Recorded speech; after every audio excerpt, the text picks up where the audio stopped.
한겨레 사설. 한명숙 수사감찰에서 확인된 부당수사 근절해야. 한명숙 전 국무총리 사건 수사팀의 허위 증언 강요 의혹에 대해 법무부 대검찰청이 합동감찰을 벌인 결과 검찰이 재소자인 참고인을 100차례 이상 소환해 증언 연습을 시키고 부적절한 편의를 제공하는 등 부당한 수사 방식을 사용한 것으로 확인됐다.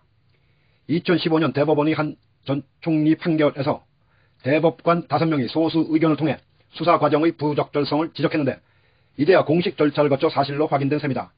비록 지난 3월 대검의 무혐의 처분과 공소시효 만료로 형사 책임은 물을 수 없게 됐지만 검찰이 잘못된 수사 관행을 철저히 반성하는 계기로 삼아야 할 것이다. 한 전 총리 사건은 검찰의 표적 수사로 의심받는 대표적 사례다. 한 전 총리를 뇌물 혐의로 기소했다가 무죄가 나오자 곧바로 다른 정치자금 혐의로 기소했고 이 과정에서 검찰이 참고인들에게 허위 증언을 압박했다는 의혹이 제기됐다. 박범계 법무부 장관은 감찰 결과를 종합하면 참고인의 기억이 오염되고 왜곡됐을 우려가 있다고 밝혔다. 또 당시 수사팀이 피고인에게 유리한 진술을 듣고도 기록으로 남기지 않은 사실도 확인됐다. 이는 검사의 객관 의무 위반일 뿐 아니라 검찰 수사의 신뢰성에 치명적인 상처가 아닐 수 없다.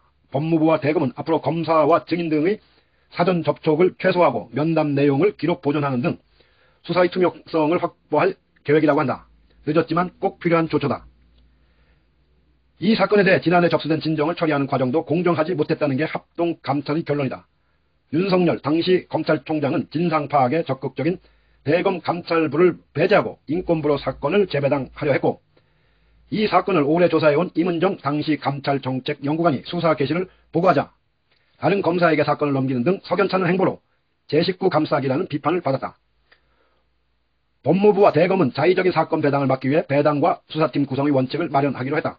사건 배당이 검찰 지휘부의 입맛대로 사건을 처리하는 수단이 되지 않도록 절차의 투명성과 객관성을 확보해야 한다.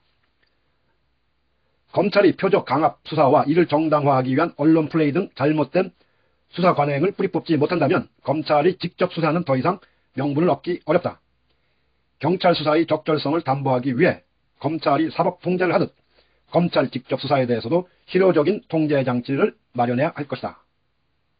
한겨레 사설.